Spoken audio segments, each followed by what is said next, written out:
Hi everyone, Dr. Michelle Mian here. What we're going to talk about right now are growth imbalances. So there are two main types of growth imbalances that I would like to discuss. The first is when the lower jaw hasn't grown as much as the top jaw. If we were to follow the side of the profile with the red line, we would see that there is some convexity or curvature to the profile inward. The other main type of growth imbalance is when the bottom jaw outgrows the top jaw. If we are to draw a similar red line, we will see that there is some concavity or a different curvature to this profile.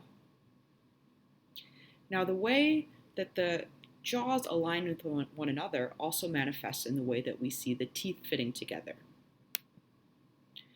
So if we are to look for this example here with a convexity, how that would look with the teeth, in general, we would see the top teeth set ahead of the bottom teeth. And that's because this lower jaw down here hasn't grown forward enough relative to the top jaw. Now let's compare and contrast that to this example over here, which reflects the concavity in the profile.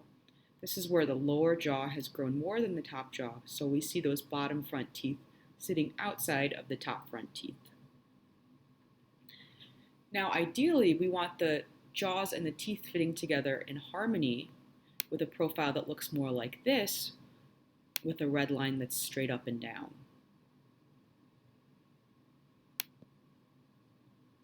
So I wanted to show you what that looks like with a diagram. So here's another side profile of a person. This blue box represents the top jaw, and this box represents the bottom jaw. And in general, we want the bottom jaw to be just a couple millimeters behind the top jaw to give us more of that straight, orthognathic, harmonious profile.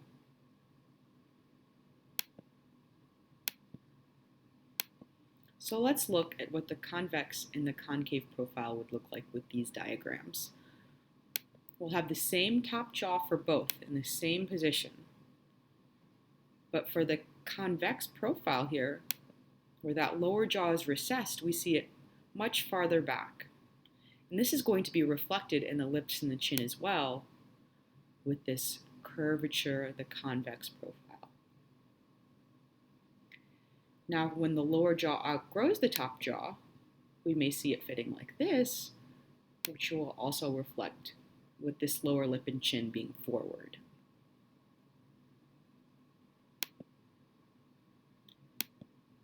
Now, with each of these, we have some risks associated with them. If we were to look at the convex profile, these top front teeth are set way ahead of the bottom front teeth. If we were to fall, it's more likely that these top front teeth would get chipped or damaged. Now also, with these bottom front teeth being very set back, they tend to grow more in the mouth and get crowded. Now when we have crowding, as some of us may know, it's more difficult to clean in between the teeth with both your toothbrush and your floss. So plaque and calculus can build up around those teeth, causing some gum inflammation and potential bone loss or gum disease in that area. All things that we want to try to avoid.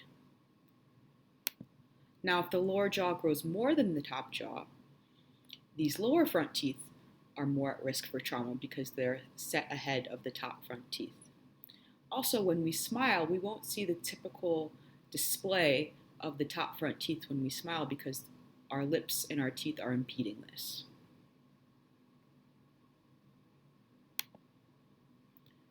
There are numerous types of treatment modalities for growth imbalances. Typically, the younger we start, the better if we need to utilize appliances such as an expander or a headgear or a functional appliance to try to stimulate growth where it is deficient.